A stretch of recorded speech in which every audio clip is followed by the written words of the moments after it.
last session before lunch is on mental health and substance use disorder. And I think we have the Executive Director of Washington County Mental Health, Mary Moulton, and Beth Tanzman, Director of Blueprint. They're here. Good morning and welcome. I'm Mary Moulton. I'm the Executive Director at Washington County Mental Health Services. I'm here to provide you with your mental health moment. Beth and I am joined by my colleague Beth Tanzman, who works in Blueprint for Health. I have worked as the Executive Director at Washington County for the last 5 years, and prior to that I have been Deputy Commissioner at Mental Health, as has Beth, and a Commissioner at the Department of Mental Health for a short period of time. So we are bringing you, in my presentation, not a lot of data, but a view from the field as to give you an update of what is happening. And my comments, and Beth and I are going to try to be succinct because we want to open up for questions, knowing that as soon as you say mental health, and Beth will be presenting on Blueprint and substance use disorder treatment, everybody has a question and everybody has a comment. So we want to welcome those and allow a little bit of time for that. So a view from the field, just painting the picture quickly. We actually have 11 designated agencies, as Representative Wood has corrected me this morning, and thank you, Representative Wood. Designated agencies are those agencies which are contracted with the state of Vermont to provide services for mental health, developmental services, intellectual and autism spectrum services, as well as substance use disorder services. We have 6 specialized service agencies, and specialized service agencies tend to be smaller, and they specialize in such things as developmental service supports. We have Pathways Vermont, which is a housing first specialized service. We have NFI, which is a children's specialized service. And the one designated agency that does not do the full spectrum of services but concentrates solely on developmental services is Upper Valley, which is located in Moortown. This is just giving you just again a foundation of knowledge around this contract we have with the Agency of Human Services that says that we take all comers. And all these years back, 30 years I've worked in this field, one of the reasons I really wanted to work in the field is because of that. Because anyone who comes through our door, we welcome and we try to meet their needs. So just these are the list of services that we provide, and it is not an all-inclusive list, but community rehabilitation and treatment for new members. You will perhaps hear these terms in committee rooms are for people who have a label of severe and persistent mental illness, and we offer a really wide wrap of services for those folks, ranging from psychiatry and nursing to case management and transportation. Peer support services, extremely important to have people with lived experience helping others who are going through the experience. Adult outpatient services being therapy, case management, substance use disorder services, providing groups, and again, Beth will get into more around this topic. Children, youth, and family services exist in these designated agencies. We're in school systems, we are in homes, we provide case management, family supports in a very family-oriented approach, as well as therapy. Emergency services are those 24/7 folks that are out there working with police, working in homes, courts, hospitals, emergency rooms. They are the people that see people who are, in fact, harbored in the emergency room that may be waiting for a hospital bed. So they are there as well. And developmental services is a wide array of services, a very comprehensive plan to help a person who has a developmental disability find a home, be integrated into their community, and receive services to help them to maintain and have some own determination around their direction. And of course, psychiatry and nursing. The impact of legislative support on these systems has been profound. And I just want to mention that we have had champions of our services, and not just our services, but the issues around mental health and developmental services, in that we are talking often about civil rights, about parity about having parity with health when we talk about mental health. So there have been bills advanced on that. Just a very quick, brief mention of a couple. After the hospital flood, we had Act 79 for new members. It's a great read. If you take a look at that, it will give you a history of what was laid forth at the time around reconstructing the system. In the intervening time until 2017, we built a lot of those pieces, but one of the things that we didn't pay as much attention to is advancing dollars into Medicaid that went to salaries for staff. So I appreciated what Tom said, because we actually began to experience huge vacancy rates in designated agencies. While we're trying to take all comers, it's very hard to do that if you cannot pay them at a market rate.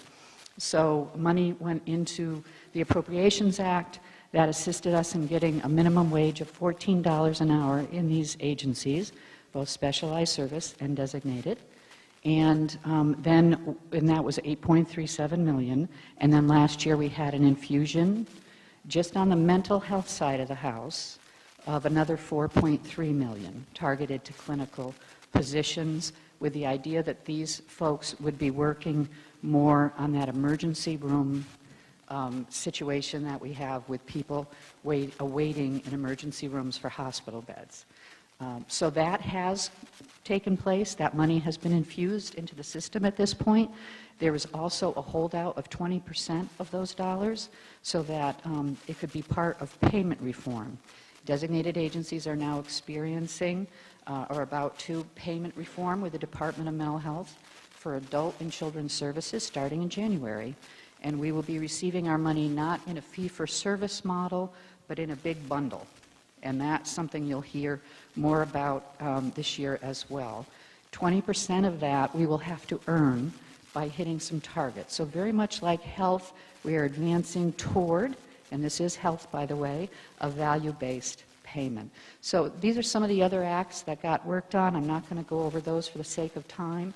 I just want to mention challenges going forward, which really are around a continued investment in these services so that we don't see a corrosion take place again where we lose staff, so that we can remain competitive in the market with people who work in hospitals, who are doing the same types of jobs, people who work in education.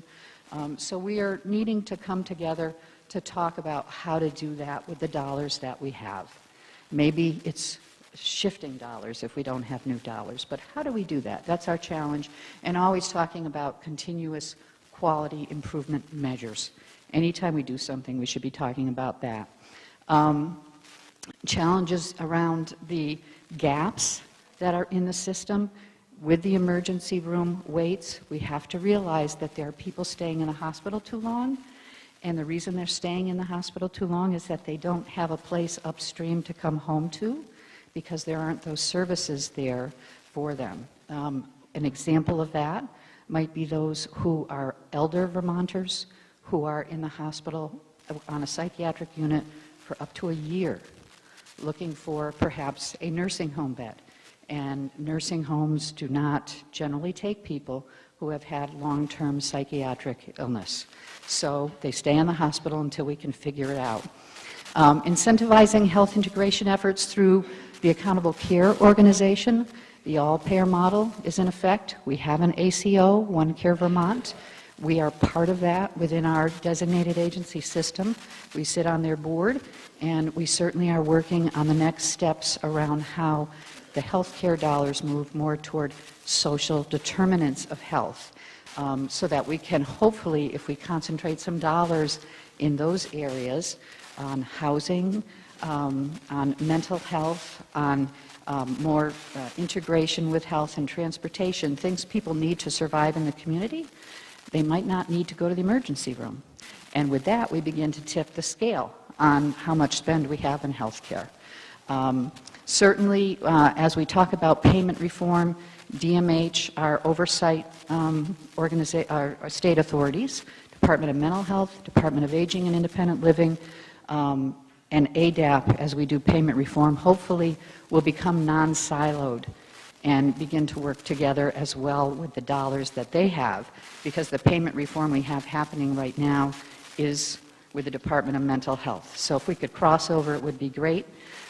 We have pressures for inpatient beds. We'll be talking a lot more this session, I'm sure, around the plan for the expansion of beds at Central Vermont Medical Center. How do we make sure that we are targeting those beds at the right level and at the right number? And again, considering that we have to have the services in the community to have things work. You will also hear about Success Beyond $6. This is a big pot of money, Medicaid dollars, and by the way, designated agencies are part of that big federal dollar as well, with match dollars, and with global commitment dollars. So we have one-on-one interventionists that go into school systems, providing a contract with the school system, and that dollar has increased. So I'm sure that there will be some conversation around how we make sure that we're doing the best job we can there, how we have our models so that we are the most efficient with the dollars, and that we prove that they're being well used.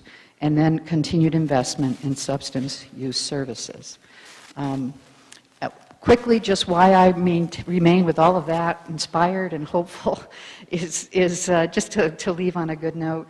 If you get a chance, VPR did a wonderful series talking to many people who have worked and spent time in the field. It was called They Are Us.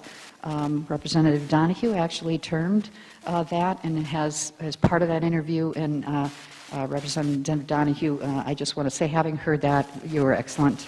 And so they are us, which is so true.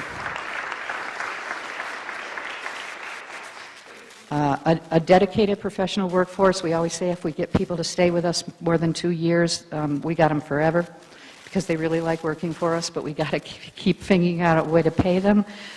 We're having community conversations around the state, working on those partnerships with health, and working at mental health first aid, zero suicide, which is another initiative that we're trying to do statewide to give better care around people consistently who are having suicidal ideation, and coordinating with our healthcare providers so that we can do a better job on behalf of Vermonters with total health care within our system and within the primary care office.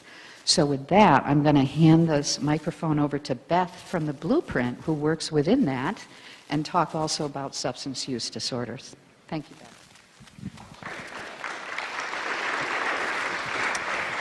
Thank you, Mary. Good morning, and thank you for the opportunity to be with you today. It really is quite an honor. I've been asked to frame some remarks from the lens of the field, from a primary care perspective. What are the investments that we've been making in primary care, and also in particular in our opioid addiction treatment initiative, which we call in Vermont our Hub and Spoke initiative. So I really will focus through those two lenses. There is more to substance use treatment than opioid use disorder and opioid use treatment, I want to say right from the beginning. However, our number of people in treatment and dollars now, opioid use disorder treatment has sort of eclipsed our spending in the other areas. So to begin, just a general background, the Blueprint for Health has been our health reform initiative focused initially on primary care, the transformation to patient-centered medical homes from primary care as usual, the development of multidisciplinary community health teams that work with primary care providers and on behalf of community partners, the development of our support and services at home program, which provides wellness nurses and care managers to Medicare and duly eligible beneficiaries living in congregate or public housing. And our newest initiative with the Blueprint for Health has been the Women's Health Initiative, which is targeted at helping to reduce the rate of unintended pregnancy in Vermont and to increase women's access to more early and timely screening and support for risk factors for unintended pregnancy. Combine those in addition to our Hub and Spoke initiative, which the Blueprint for Health really has been instrumental in the Medicaid design of this and also in support for what we call colloquially our spokes, which I'll talk more about in a moment. The combined workforce that we have in place across the field for the Blueprint Health initiatives include over 300 nurses, care managers, social workers working in primary care and spoke settings, and in over 143 housing sites with SASH. And we have a little over 800 primary care providers. These are APRNs, physicians, physician's assistants, and DOs. We do include naturopathic practices in this. Combined, the Blueprint initiatives support a little over $20 million of direct payments to primary care and community health team for the basic patient-centered medical home work that is uniquely supported by all payers in Vermont, both commercial and public, and also by Medicare through initially through a demonstration for the first 5 years and now through the all-payer model agreement with OneCare Vermont. This chart is a little difficult to read, but it organizes by region the number of practices that are offering medication-assisted treatment, what we call colloquially spokes. It also shows the number of Medicaid beneficiaries who are on the active caseload of those prescribers, the number of prescribers in place, and then a metric that I particularly like to attend to, which is the number of prescribers who see 10 or more Medicaid beneficiaries. And this gives you an idea of the sort of overall spread of the resources across the state. You will notice that there are some areas that have relatively more practices involved than other areas. Statewide, right now we're serving a little over, almost just under 3,000 Medicaid beneficiaries in these environments. We're also serving another 1,000 people we find through claims who are commercially insured or insured through Medicare. And combined, we have about 60 full-time equivalent spoke staff. These are the nurses and mental health addictions counselors that we put in place with all of the prescribers offering medication-assisted treatment. This has been a significant growth in access to treatment and also in number of prescribers. This is a visual of where the hubs are. Hubs are specialized treatment settings where medications for opioid use disorder are dispensed and people can be seen daily. As you see, we have 9 programs now throughout the state. The newest one just opened in St. Albans. And to give you a sense about caseload, the current caseload in the hubs is just under 3,700 people. So if you combine that with what we're serving in spokes and what we're also doing for commercial and Medicare insurance, we have a significant number of people in Vermont in treatment. We have some of the highest rates of treatment probably in the nation right now. We have also worked tremendously hard to try to eliminate wait lists and get people into care more rapidly. After all, when someone with an addiction says, I want help, you want to be able to respond very quickly to get them into treatment. So a couple of just considerations and thoughts that we have kind of when we think about primary care and substance use and mental health conditions. The first is that we're very interested in better dissemination of consistent care practices and guidelines. In fact, if you look at the provision of medication-assisted treatment, we were able to roll that out consistently statewide in over 88 settings in which people can expect the same course of treatment whether you're in Newport or in Bennington. We think it's really important. Our primary care providers are talking about trying to get a little more upstream of these conditions and being more systematic about it by beginning to identify who is at risk for substance use or mental health conditions, and also recognizing the incredible contribution of social determinants of health, of things like housing and food insecurity and trauma, to driving the acuity that we see presenting in health settings.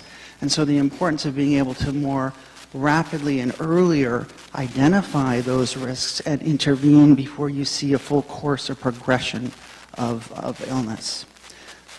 The primary care networks are also talking to us a considerable amount about how to have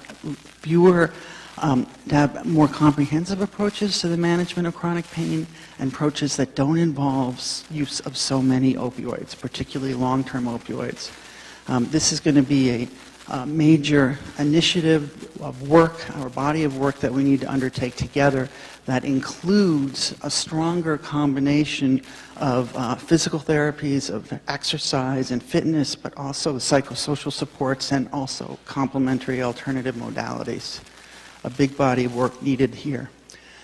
And finally, a couple of other things that you're likely to be hearing about throughout the session. We in Vermont have a very high rate of babies being born exposed to opioids. It reflects, of course, the nature of the epidemic and the relatively high incidence, if you will, of opioid addiction in the childbearing population. But our high rate of opioid exposure it's a sad story in that obviously a child born to a parent with addiction has considerable risk factors for going forward through the rest of their lives. We are, however, been quite successful in getting pregnant women into regular treatment with medication-assisted treatment. And so these babies, although born opioid exposed into a mom with addiction, also in Vermont are doing better than we're seeing in other nations in that, other states, in that they're born full term, full birth rate, and hitting all their developmental milestones. Part of that reflects our strong emphasis on getting people into treatment. So our rates are high, but there is some positive behind that. Our babies are doing okay. And then you will also be hearing, I think, about the importance of really thinking about lowering the barriers of access to treatment for opioid addiction or other substance use care. So we're really experimenting now for the first time with the ideas of things like treating withdrawal from opioids as an intercept point, maybe initiating medication in emergency departments when people have experienced overdose, and making medications more widely available in other places of social interaction with people who we know are struggling with heroin addiction. We're happy to see that although we have not completely turned the corner on our overdose death rates, and clearly the introduction of fentanyl into the heroin supply is driving a tremendous amount of the lethality. Vermont does still have, our overdose death rate is the lowest in New England, and it tracks more to the national average. And this, we believe, is at least in part due to the fact that we've had a more systematic approach to treatment, to access to treatment, more systematic deployment of overdose reversal medication, more systematic deployment of other of these supports and services. So all of that said, it's still too often true that individuals and family members who struggle with a mental health or substance use condition have difficulty getting a definitive diagnosis timely, have difficulty getting information about, well, what really would be the expected course of care, the standard of care, and have difficulty at times, in fact, receiving that standard of care consistently across our state, as is true for most other states also in this nation. And so we have a lot to do to help to really standardize and make sure that people get care that you could reasonably expect in a consistent fashion for these conditions. Thank you. Let's take some questions and dialogue.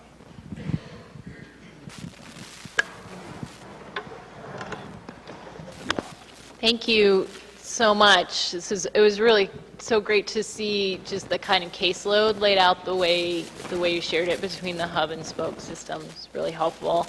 And I have a question that's specific to the spoke system, and I think we've sort of known this number for a while, but it's very illuminating in the way you laid it out to see the kind of drop-off in practitioners who are prescribing at 10 or more as a caseload, and I'm just wondering what we do to incentivize or support at least some practitioners to take on larger caseloads?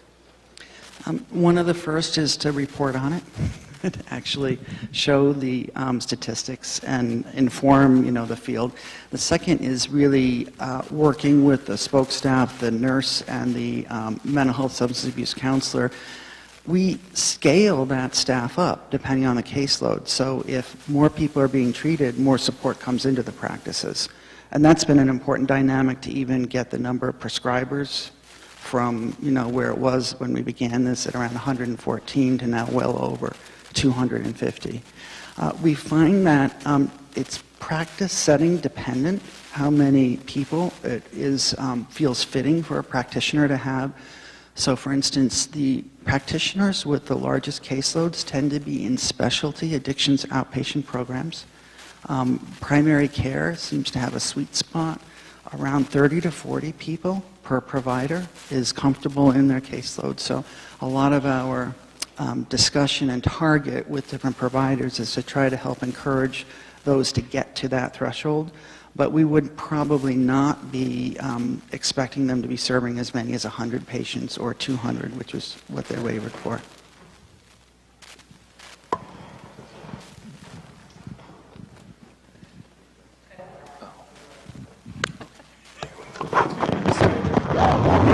Thank you. Do you keep track of the number of clients who drop out of treatment? And are there any lessons to be learned? This is a wonderful question, Representative Yakovon. Thank you for that. I cannot answer right now for ADAP and what they track in terms of the hubs. We have been tracking in the blueprint treatment trajectory now from 2008 through 2016, and we're about to add 2017, where we look each year at how many people stay in treatment, what their treatment exposure is in hubs and spokes, like how many months of treatment do they get, and year over year, how much do they stay in.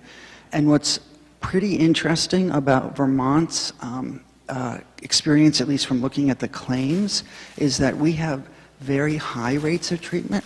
Most people, if they maintain their health insurance, which is a critical big point here, will stay in treatment for 10 months or more of the year.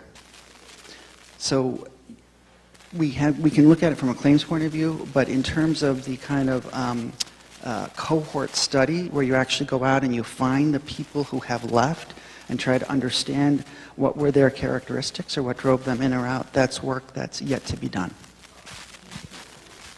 Might I add to that there is an effort right now to treat those untreated. So there is a number of people, of course, that are not treated. And in speaking with AHS recently, there's another 10,000, cohort of 10,000 that we'd like to be able to address, perhaps through efforts through primary care.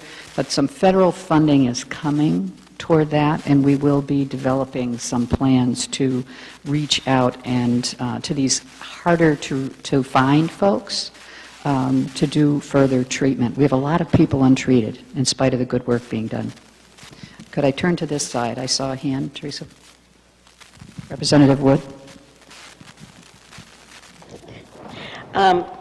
Actually, on this visual here, one of the things that I noticed is that there's quite a discrepancy or disparity between the number of Medicaid beneficiaries per prescriber across the state, from a low in Chittenden County of 7.6 to Bennington at 27.4.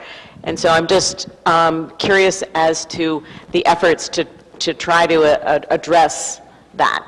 Right. Thank you for doing that calculation. So the Chittenden County situation is somewhat unusual in that they've had 89 new prescribers come on board in the last 16 months to a year. I mean, it's been a really sort of a complete renaissance at the University of Vermont Medical Center in their engagement in this treatment. And when prescribers begin, at least initially, and particularly in that particular medical setting, they tend to have very small caseloads. we need to do more.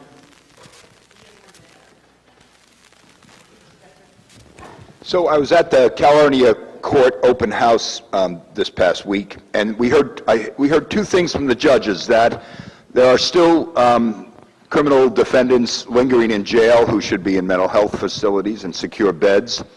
And we also heard that once a judge orders someone into rehab, which happens frequently in that county, that follow-up is limited because federal mandate is 1 hour of counseling a month to accompany your medically assisted treatment. So it seems to me we know that the best model for recovery is more than 1 hour a month of counseling. How do we get there? How do we change that? How do we have people in counseling that's going to be effective? So let me take the point about the counseling. You're absolutely correct that treatment for a chronic relapsing condition needs to be ongoing. And after all, most substance use conditions could be described as chronic relapsing conditions. Medication-assisted treatment is actually the major form of a substance use treatment guideline that requires continuity of care. There is, to say there's the 1 hour of counseling mandated that federally, that's a way understatement of what we do across the hub and spoke system in terms of the amount of counseling and contact that people get.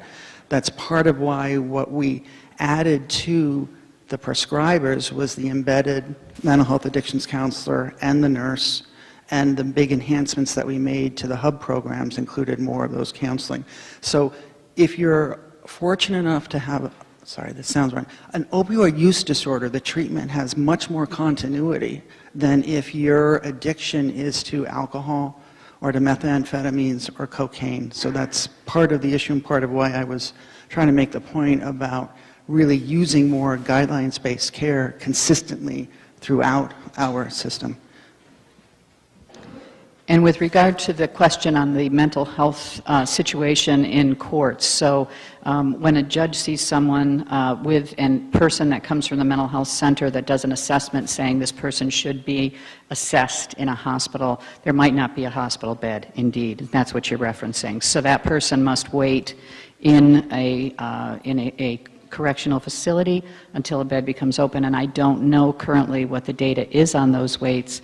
That's a question that would go back to the Department of Mental Health, but that's another reason that and I'm so glad you brought it up, because those folks tend to get forgotten. And so there are people waiting in emergency rooms, but let us not forget that we have people in corrections who are also waiting for a hospital bed. And so those are the questions that need to be addressed as we work toward the number of beds that we need. How's that for working around that? But you know, it's a pressure cooker out there. There's just so much need, and a lot of it driven by the use of substances in families, affecting children, affecting spouses and partners, and we're seeing it in mental health. It's a crush. And so what Beth and I are trying to describe to you with the numbers in the situation is that it's really a pressure cooker.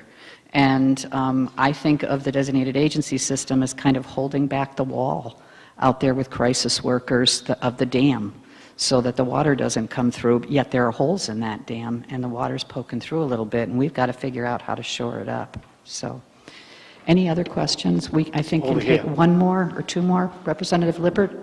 I got one right here. Are you deferring to a member here? Mary. Yes. Representative McFawn. Yeah. First of all, let me say thanks for all of the work that the people in the field do in this area. The thing that is important to me that I'd like to find out is, as people are in treatment, how many of those, do you keep track of how many of those people are actually working? And also, as people come out of treatment that haven't been working, go to work. Do you keep track of that? So within the mental health system, around those people in specific programs receiving services in outpatient, in community rehabilitation and treatment, and developmental services, yes, we absolutely keep track of that. work is so important to recovery and to maintaining one's life in a positive fashion. So we keep track of it, and we see about 48% of people on the developmental services side working that we provide services to, and at Washington County it's 34% for those on the mental health side, and I think an average of 28% statewide. We are working right now to secure access to the wage and employment database from the Department of Labor to link employment to folks who we're treating in the hub and spoke program. We have not done it yet. We have linked now currently to corrections. So we hope to come forward with more reliable information about the relationship between treatment and employment in the near future. Yes. My question was actually similar, but has there been an attempt at an economic analysis of the impact of loss of work for people in treatment? And we talk about the demographics, but we are losing people to overdose deaths. And I think it might be useful just apart from the personal tragedy of the loss, we are actually losing Vermonters to our workforce by this epidemic. And so I think just a harsh look on an economic basis would also help fill out the analysis of what we're all dealing with. Completely agree.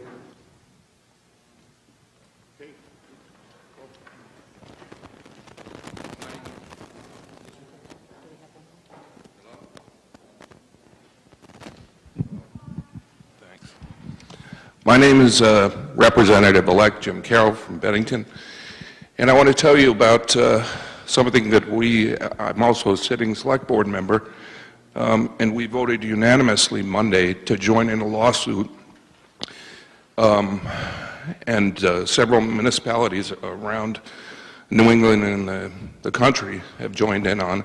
And what it entails is a law firm out of Washington, D.C., is suing in state courts to get, verdicts and money from the drug companies that caused this. So if you go to today's Bennington Banner website, it's front page news, and each of you in your own towns and municipalities can get enjoined with this. Furthermore, there is no cost. No municipalities has to put in a dime. And the return, or the turnaround, is municipalities get 75% of the money, and the law firm gets 25%. Furthermore, and I think most important, is the money goes to local municipalities to decide how they want to use it instead of the state. So if you'll go to the Bennington Banner website, you'll see it. It's on the front page. Thank you. Okay, we've asked Senator Balint to introduce the afternoon session, and welcome you all. So, good afternoon. For those of you who don't know me, I'm Balint. I represent Windham County, and I'm the majority leader in the Senate. The pro tem was not able to be here today, so I am welcoming you to the afternoon session. For all of you who are starting this journey in the legislature, I want to be really clear with you, because I don't know if it always comes through in these meetings, that although you're here representing your area and you feel in some ways very much alone in that, you have an incredible staff here in the State House and in the Pink Lady in the Joint Fiscal Office to assist you.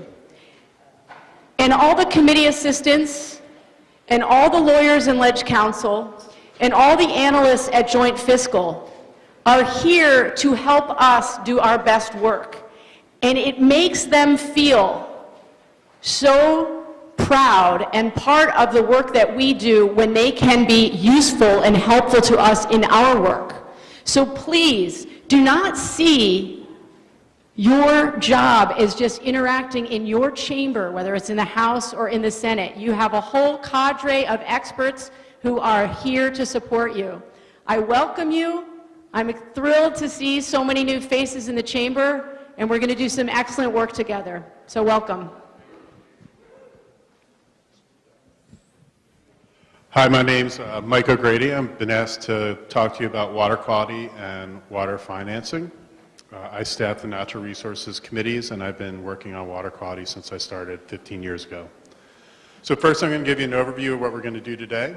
First I'm going to give you some context about the federal and state law that applies to water quality, application of that law to Vermont, the estimated funding needed for the water quality initiatives in Vermont, potential revenue sources and potential issues, and then some ramifications. So before we talk about water, I want to talk about fire. Does anybody know what this is? It's the Cuyahoga River on fire in 1969. Now the Cuyahoga River was on fire. Cuyahoga. It was on fire. It caught fire 12 times between 1850 and 1969.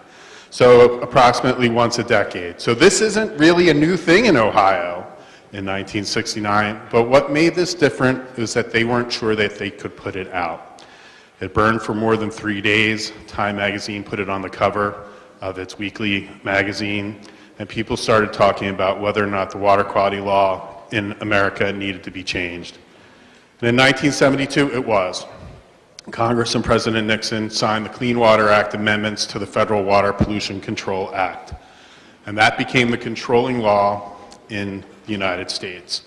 Now, the Clean Water Act does a lot of things. I can't talk to you about all of the things that it does in the 45 minutes I have.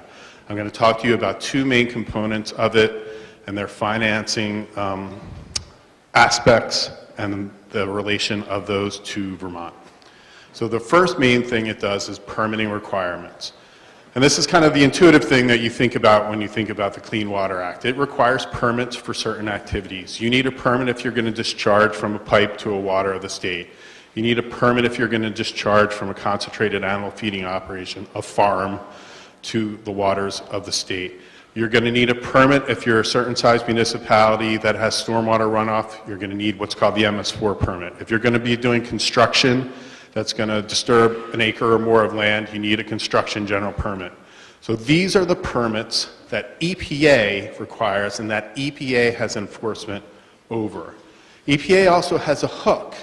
In addition to these permits, they have something called residual designation authority, which says, regardless of all those permits that we just listed, EPA can require you to get a permit for any other kind of discharge if they determine that the discharge contributed to a violation of water quality standard, if the discharge is a significant contributor of a pollutant to a water, or its controls are needed for the discharge based on a waste load allocation in a TMDL. And we'll talk about TMDLs later. I want you to remember these things. We're going to come back to these things at least 2 times during this presentation. They're important to what we are doing in Vermont today. So, as I said, it's EPA's main enforcement authority, but there's 50 states. There's a lot of farms out there. There's a lot of towns out there.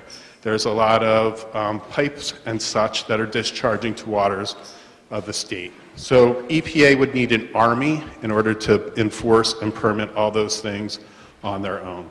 They don't have an army. What they do is they have the states. They engage in what's called cooperative federalism, and they delegate to the states authority to administer and enforce those permitting programs. In 1974, EPA delegated the permitting programs to Vermont. 47 of the 50 states have been delegated, and EPA is working on getting the other 3 to be delegated. But they retain oversight authority over Vermont. They can come in and do their own enforcement. They can recommend to A&R that a permit standard be changed. So even though they've delegated, they still retain some oversight authority. And why are we talking about this? Well, permitting costs money. It costs money for the Agency of Natural Resources to implement these programs, to enforce these programs. They need money to do it. In addition, Vermont has its own state-specific permitting requirements, wetlands permits, lake shorelands permits, stream alteration permits, etc. These cost money too. Now, most of these programs are paid for through permit fees on the permit applicants, but we're going to come back to this later on also. So, let's move on to the water quality portion of the Clean Water Act. These water quality requirements are generally requirements for the states, and the major one is that all states need to adopt their own state-specific water quality standards. And those water quality standards need to protect 8 designated uses, traditional designated uses: drinking water, fishing, boating, swimming, aesthetics, irrigation, aquatic biota, and aquatic habitat. Those uses need to be protected and maintained. I'm not going to talk to you about the water quality standards. It's a little esoteric, wonky. There's a link on the bottom of this page if you want to go look at it yourself. Now, the Federal Clean Water Act requires states to assess whether their waters are being or meeting the water quality standards. And every 2 years, they need to report to EPA about how they are doing. And Vermont does report every 2 years. The most recent report is up there, and the URL to it is in your document. And we're doing pretty well. If you look at that last bullet point, results indicate that the majority of waters meet the standards in 2016. Of the roughly 5,800 miles of rivers assessed, roughly 4,400 miles fully support all designated uses. So 75% of the rivers in this state meet all designated uses. They meet all of the water quality standards. So that's pretty good.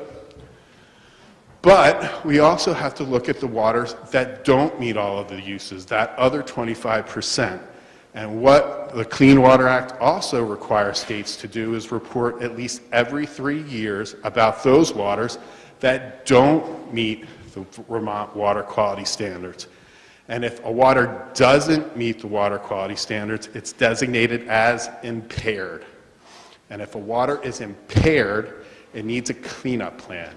And that cleanup plan is called a Total Maximum Daily Load Plan, a TMDL. You're going to hear that acronym a lot today and for the rest of the session.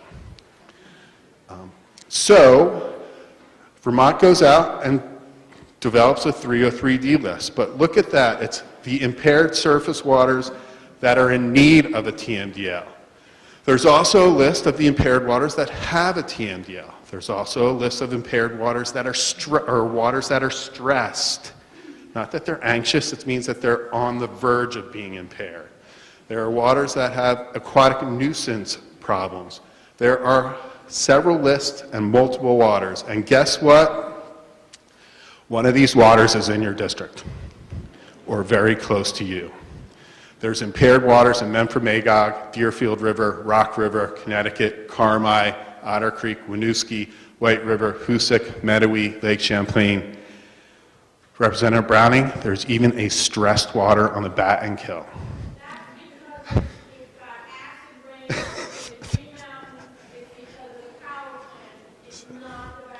It's still stressed.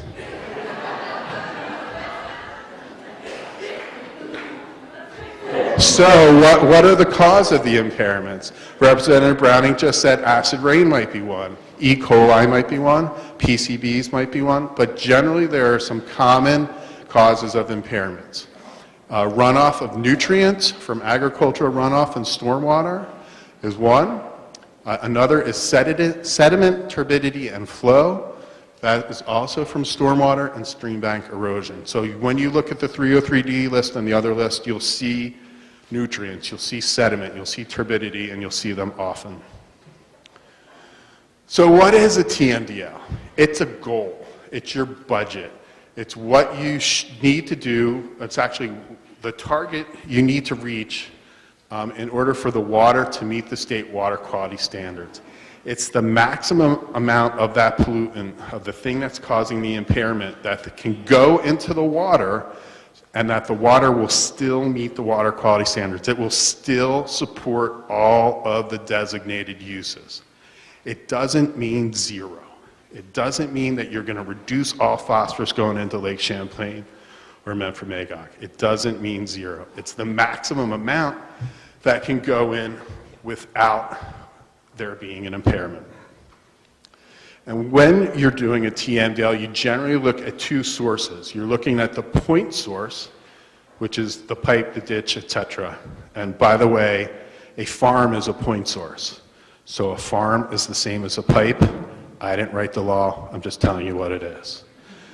Then there's a non-point source, which is overland flow, stream bank erosion, etc. If your TMDL is going to rely on that non-point source reduction, you also need what's called a margin of safety.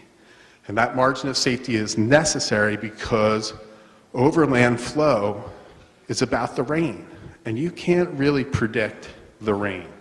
And so you have to build in a buffer about how you're going to control that non-point source.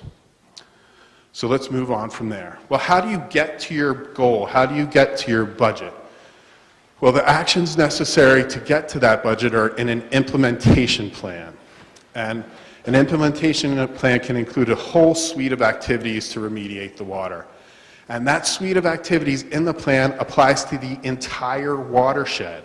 Not just the discrete water, not just the land next to the water, to the entire watershed. So for Lake Champlain, it applies to runoff in Montpelier, because that runs in to Lake Champlain. So it is the entire watershed. So EPA needs to approve a TMDL, but they are not really kind of specifically required to approve an implementation plan, but it really doesn't matter because they won't approve a TMDL until they approve the implementation plan. And that's important, and I'll talk about that in a minute. So when they approve a TMDL, they want to see a certain list of things in it. I'm not going to go through this entire list. I'm just going to focus on two things. They need that margin of safety if you're going to rely on non-point sources. And then you need reasonable assurances that those non-point source load allocations will achieve the load reductions. Reasonable assurances. You need reasonable assurances. Well, let's talk about how that works, and let's talk about the Lake Champlain TMDL. Now, the lake has been identified as impaired since the 1990s. In 2002, Vermont and New York entered into a joint TMDL for the lake, and they also entered into an agreement with Quebec on Quebec's role in the cleanup. But in 2010, CLF petitioned EPA asserting that the Vermont portion of the 2002 TMDL for Lake Champlain did not meet the minimum requirements for the TMDL approval. Does anybody see anything kind of curious about that? It's just the Vermont portion of the TMDL. And that's because Vermont is in Region 1 for EPA, and New York is in Region 2. And so the CLF petition only related to Region 1. So when EPA disapproved the TMDL, they only disapproved the portion that's for Vermont. New York is still operating under the 2002 TMDL. Now they're making commitments to update their efforts, but it's still the 2002 TMDL. Now, what did EPA say? Why was it disapproved? Well, it said it didn't have an adequate margin of safety, and it did not provide reasonable assurances that the load reductions would be reached. Specifically, it said the level of the margin of safety provided is insufficient and inconsistent with EPA regulations. And with reasonable assurances, it said no reasonable assurance that non-point source control actions will occur. But then they went on to say one of the reasons that there is no reasonable assurance is that there's no reasonable assurance that the best management practices that are identified in the TMDL are going to be funded. Okay, that means reasonable assurances means you need reasonable assurance of funding. And so we need to remember that as we go on through the TMDLs for all of those impaired waters, probably the Battenkill in a couple of years. And for all of those TMDLs, there needs to be a reasonable assurance of funding for those TMDLs. So EPA disapproved. Now what? Well, according to the Federal Clean Water Act, if EPA disapproves, EPA takes on the responsibility for issuing the new TMDL. Kind of makes sense. The state didn't cut it. EPA says they didn't cut it. Now it's EPA's responsibility. But the Clean Water Act says they've got to do that in 30 days. I don't know if you've seen the federal government do anything in 30 days, but they're not going to issue a TMDL for Lake Champlain in 30 days. And you know what? That's probably a good thing. Because think about it, back at the beginning, remember those things we talked about, what EPA's enforcement authority was? Just pipes, stormwater discharges, that hook, the residual designation authority. Do you really want EPA to be here doing that in your communities? Do you want your farms to have EPA permits, to have EPA on the ground on your farms? Or do you want the Agency of Agriculture to be the one on the grounds for your farms? So Vermont said, hey, EPA, we understand what your enforcement authority is. We don't think you're going to get to the goal, and we would rather do it ourselves. So what they did, Vermont A&R, said, hey, we'd like to do our own TMDL Phase 1 implementation.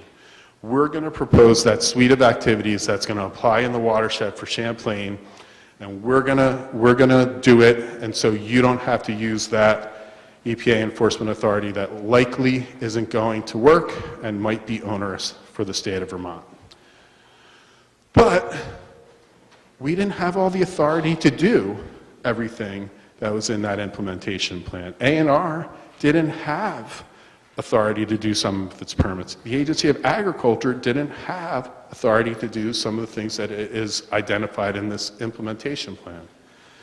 So they came to you, and it's Act 64, 2015, and the whole theme of Act 64 was all in, that the responsibility for cleanup and that the cost of cleanup would be shared across the state and across all sectors of the state. So it's going to be shared by the state, municipalities, businesses, farms, private residents. That is going to be shared by everyone. It's a shared cost, it's a shared responsibility. And you'll see that the purpose of Act 64 was provide mechanism, staffing, and financing necessary for state waters to achieve and maintain compliance with the water quality standards. And Act 64 did a lot. I'm not going to say what all it did, but it required things like revision of the RAPs, the required agricultural practices, it required small farm certification, it required a municipal roads general permit for stormwater, it required a legacy stormwater permit for 3 acres or more of impervious surface that had never been permitted before. It did a lot. And it also addressed funding. So back to those permitting programs that are paid for with permitting fees, if you enact new permit programs like Act 64 did, you need new permit fees. And so Act 64 raised $1.3 million annually for DEC permit fees to pay for the new programs and the new staff needed for Act 64. It also raised approximately $1 million in mostly new permits on agriculture in order to pay for the agricultural staff needed to fund the Act 64 requirements and the ag water quality initiatives. Act 64 also established a Clean Water Fund, special fund, to assist the state in complying with water quality requirements. To provide monies to that fund, there was a 0.2% surcharge on the property transfer tax. And a Clean Water Board administers that fund. That board is made up of the Secretaries of A&R, Agriculture, Transportation, Commerce, and Administration. Last year, you put 4 members appointed by the governor on that board. So once Act 64 was enacted, EPA relatively quickly approved the TMDL. They said, hey, Act 64 equals EPA approval of the TMDL. And you're like, yay, we did it, we did it. But the TMDL for Lake Champlain has this relatively new tool that EPA is using. It's called the TMDL Accountability Framework. It lists everything that they want the state to do in order to be in compliance with the TMDL. It's like a checklist. And they say in the TMDL that they're going to come out and they're going to check on your progress in meeting the checklist. And one of those things on the checklist Of equal importance are the financial resources needed to implement the new and revised programs identified in the revised Phase 1 implementation plan. They need to establish a long-term revenue sources to support water quality improvement via the Clean Water Fund as described in the TMDL's accountability framework. It doesn't say how much of a long-term revenue source. It doesn't say how long the revenue source needs to be for. It doesn't say how much needs to be raised. It just says long-term revenue source. Excuse me, I have a bit of a cold. So the state went out and assessed how much it would need statewide to comply with Act 64, everything. And it looked at the total 20-year cost to state, municipal, and private sectors. Again, all in, all cost shared, and it was about $2.4 billion. And then it looked at the revenues that are already available to pay, and projected 20-year funds just over $1 billion. So we're a little short, right? But some of these costs are inevitable or unavoidable.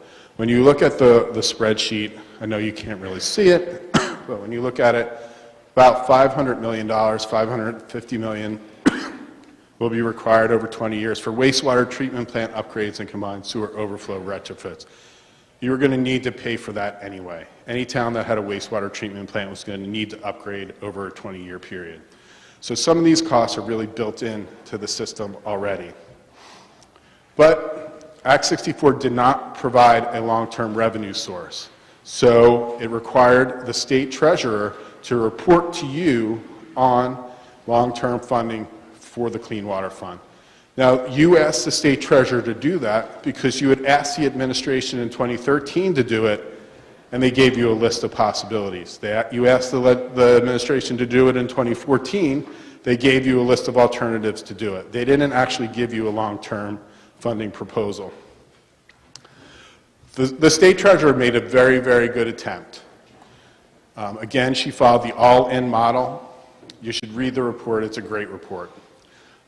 She broke down the cost needs by year instead of over the 20-year term. She found $120 million would be needed annually, that there would be 52 in available revenues, and that there would be a gap of 67.7 million. And then she looked at where the gaps were in those revenues in the specific sectors, and that's the white portion of that second graph.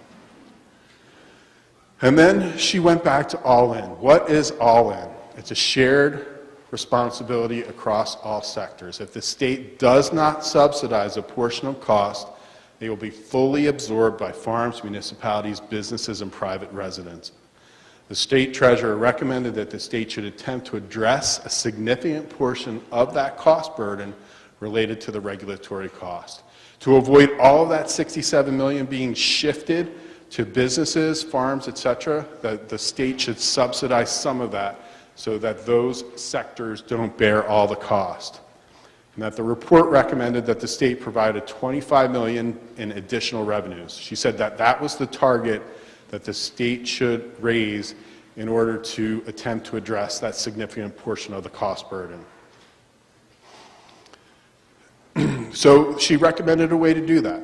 She said, first, have an interim plan, a 2-year plan based on available capital funding at that time, 15 million capital funds plus 5 million of transportation infrastructure bonds, and then establish a long-term plan. In that long-term plan, first, go to existing resources. See if you can find the money from existing resources. And if you can't, come up with a long-term revenue source. She looked at a ton of revenue sources. She took all those previous administration reports and the multiple recommendations in those reports. She distilled them. She took in other recommendations. She distilled them. This slide distills them further. But you'll see that there were flat parcel fees, there were per acre fees, there was an impervious surface tiered fee, there was a surtax on income, there was property tax increases, there was an excise tax on motor fuel, there was reclaiming the unclaimed bottle deposits.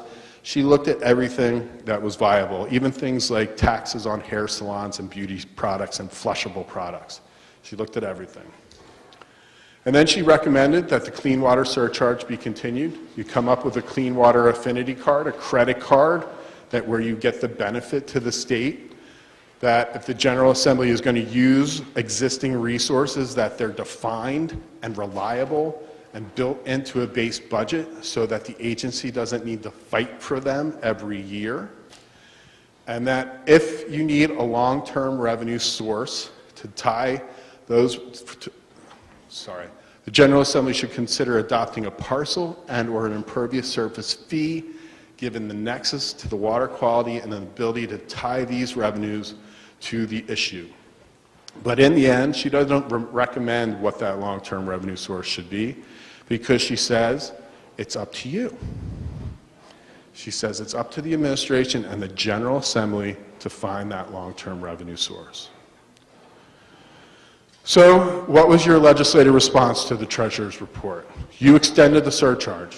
It's good until 2027 now, albeit $1 million of it goes into the Vermont Housing and Conservation Trust Fund for the Affordable Housing Bond. You provided that $25 million in additional capital money in fiscal years 18 and 19. In 2018, you reclaimed the unclaimed bottle deposits for $1.5 to $2 million and put that in the Clean Water Fund. And then you looked at multiple other funding options, including multiple versions of parcel and impervious surface fees. And what you found is that there were a lot of questions related to those fees. Who's going to collect the fee? Is it going to be the town? Is it going to be the state? How will anybody collect it? Is it going to be on your property tax bill? Is it on a new bill that the state is issuing? How much would it cost the state to issue a new bill? If the fee is a flat fee per parcel, is that regressive? If the fee is based on parcel size, is that related to the nexus to water quality? Because a 4-acre parcel of impervious surface can have a lot more impact than a 400-acre parcel of forest land. If the fee is on impervious surface, how are you going to calculate it? Is it GIS? Is it on-the-ground measurement? Is it default average fees? And then who is exempt? Churches, schools, towns, V-Trans, they all asked to be exempt. So is that all in? That doesn't sound all in. And so what do? You don't have a long-term revenue source. You have all these questions about parcel fees and impervious surface fees. What do? Well, you work it again. You do another working group. You created this working group on water quality funding in Act 73 of 2017 to recommend to the General Assembly draft legislation for equitable and effective long-term funding methods to support clean water efforts in Vermont. Well, they didn't recommend a long-term funding alternative. And that's really not surprising. I was talking to one of your chairs last year about this, and she said, no administration's going to do that. They're not going to be the one that's going to come out and say, tax us, please, tax us, please. They're going to want you to do that. And so that's something to remember as you're working through this issue. And then the working group recommended utilizing existing state revenues and financial instruments to fund clean water through fiscal year 21. They recommended maintaining a capital bill clean water investment of $15 million a year through fiscal years 20 and 21. And then beyond 21, they assumed an annual investment would be capital investment would be 10 and 12 million per year, that if additional revenues are necessary, other than capital funds, that they would likely need to be support clean water work. They said, first look at existing resources, which is part of the state treasurer's recommendation. And then if you need more, go to a long-term revenue source. Their recommended fee was based on runoff from a parcel, very similar to an impervious surface. And again, but the two key issues is who's going to collect and how do you deliver the funds and for what use. So you still have those key issues of how to implement a fee. And then what? So where are you now? So you got $4 million from the property transfer tax surcharge plus the $2 million from the unclaimed deposits. So you've got $6 million generally every year. You got the $15 million in the capital funds that were allocated for this year, and that brings you to $21 million for fiscal year 20 that the Clean Water Board is going to be recommending. And I note that last year you asked the Clean Water Fund Board to recommend clean water projects to be funded with capital funds. So that's how they got to $21 million. Otherwise, it would just be $6 million. But $21 million is less than the 25 targeted by the state treasurer in her report. And plus the $15 million, that's going to be reduced in the next couple of years because, as Act 73 Working Group recommended, go from 15 to 10 to 12. So you're looking in a year or two at a gap of $7.2 to $9 million from this, from 21 million, or from 25 million, I'm sorry. So what are you going to do? And plus, the governor said that he has a recommendation for $15 million of funding for water quality, but I'm not sure if that $15 million that the governor is going to recommend replaces this $15 million or is on top of this $15 million or the $10 million in capital funds that it would revert to. So that's a question that you should keep in mind when the governor comes forward with their recommendation. Where is the governor's $15 million fitting in this formula? And then you look at what the Clean Water Fund recommended in their fiscal year 20 recommendations. And you'll see the circle, you'll see that what they had for the total recommended versus what the total available. So they recommended 28 to 29 million to be spent, but they only had that 21 million. Now some of that extra money, that gap, is going to be available from other sources, federal sources. It's going to be in other funding bills, the transportation bill. So all that $7 million is not just lost money or money that needs to be found. It's money that's elsewhere. But I think if you realize that that 21 million is going to go down to 15 million or less in a year or two, then the gap grows even more. So one thing I want to point out, I'm not going to go into much detail about the Clean Water Investment Report, that you require the agencies to give you a lot of reports, and you require a lot of reports on water quality. And one of the things that the agencies did is they consolidated all those reports into one report. And it's a good report. It's a really, really useful report. It's very accessible. It's got graphs and tables, and it'll show you how much is spent on a statewide basis on a year. It'll show you how much is spent on a sector-wide basis per year. Look at these reports if you're interested in this issue. They're very, very helpful. So what now? Remember I said that EPA was going to come and do a report card on the Lake Champlain TMDL? Well, they did.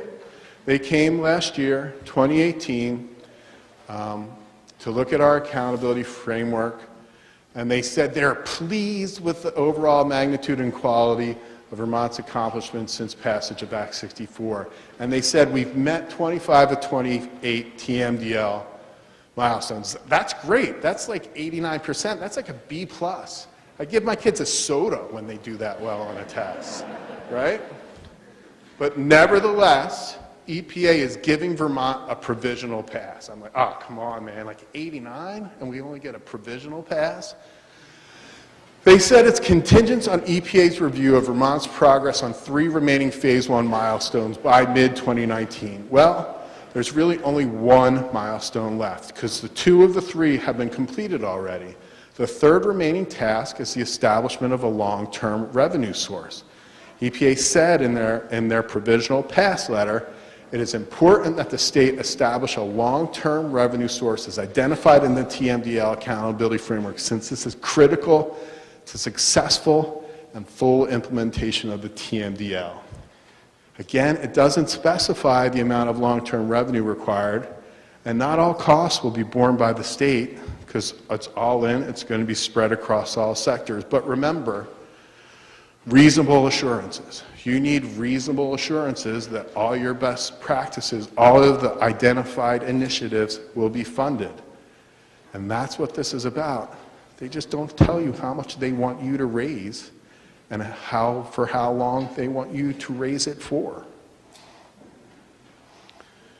And so what if you don't? What if you're like, skip off EPA, geez. Well, they say in the TMDL what's going to happen. And we're going to go all the way back to the beginning. Remember that permitting program? Remember that hook, residual designation authority? They say that they're going to use it. They say that they're going to revise the TMDL to reallocate additional load reduction from non-point to point sources such as wastewater treatment plants. They're going to expand NIPD's permit coverage. That's their permitting authority. They're going to require more people to get a permit. For example, they will exercise their RDA authority to increase the number of sources or communities regulated under the NIPD's permit program.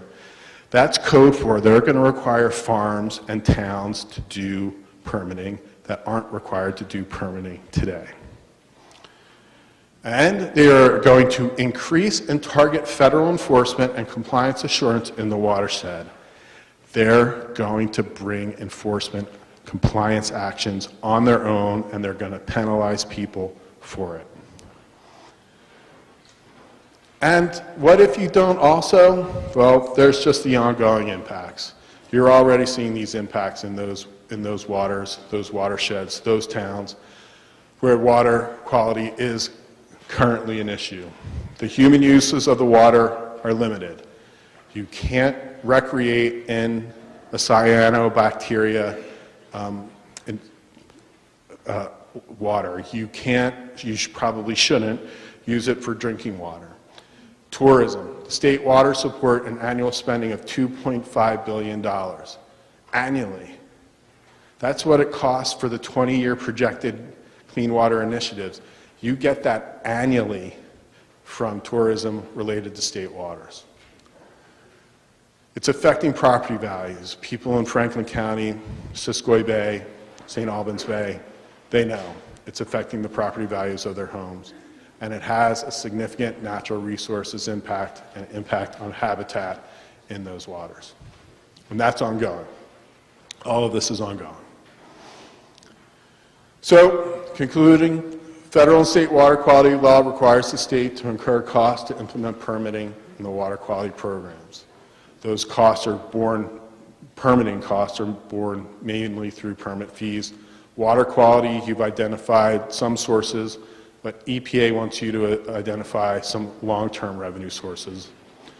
TMDLs across the state and measures necessary to implement the TMDLs will require additional revenue to effectively implement. And to provide the state's equitable share of the all-in approach, the state may need to increase revenue generated for water quality. And if a long-term source of water quality revenue is not enacted, the state may be subject to additional EPA-imposed water quality permitting requirements that likely may not be as effective as Act 64.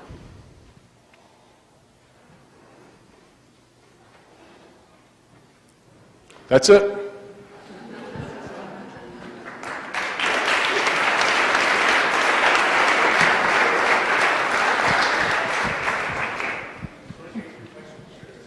Pardon?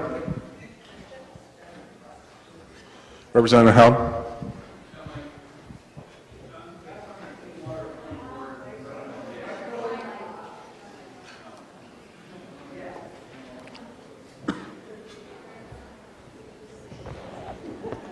Back on the Clean Water Fund Board recommendations. There's a line that talks about 110,000, I think it is, to wastewater treatment facility operator support. What is that? So basically that there needs to be wastewater quality, or wastewater treatment operators at all wastewater treatment plants. And they need to go through training, and I believe that that's what that budget line is, to support that and support some of the services they provide. So what supports the upgrades necessary? So Carrie Dolan, who used to be an A&R water quality guru, Lake Czar. Well, we can do a crossfire thing, that's all right. Can you hear me? I got you, yeah. The permits associated with the wastewater treatment plants to achieve their pollutant loads goals, include in them to optimize those plants. So optimization is a term of art used to describe how to make improvements in the operations of your plant to actually reduce the concentrations of pollutants being discharged without having to really spend money. So some of it is about the timing of when you introduce, say, bacteria treatment, for example. And there's, that cost is associated with hiring a contractor to provide that technical assistance to our municipal wastewater treatment plant operators. It saves money in the long run, and if they can optimize, they can potentially avoid some of the upgrades that they would need to do at some time in the future. They can delay those upgrades. Okay, but not all upgrades are going to be avoided. If they've got infiltration, they've already identified it. They don't have to, it's done. That's why that takes a cost to remedy. That's costly. And where is that dollar? Where are those dollars? Where do they get help on those? Well, there's, as you know, the capital money available for water quality treatment facilities and drinking water facilities through the capital fund and through the priority ranking system at the Agency of Natural Resources. And that's it? Some municipalities may need to bond. You may need to recoup those costs through rates. There are multiple ways that a municipality can collect that revenue. Thank you. Representative Sheldon. Have other states been successful cleaning up their surface waters, implementing TM deals? And if so, how have they paid for it? If you know. Well, success is a relative term. There is a model out there, the Chesapeake Bay, a very large water body, multi-state, multi-jurisdiction. With regard to success, the Chesapeake Bay is seeing success. They did, at least Maryland, had a tax on several different types of wastewater and water uses and infrastructure that capitalized the fund, which that they then used to bond for their portion of the state cost.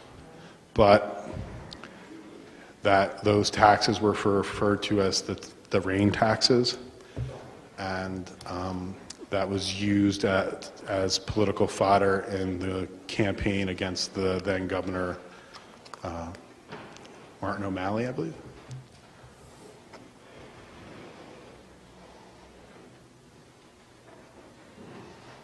Okay, I'm going to drop the mic. Thank you again. Okay.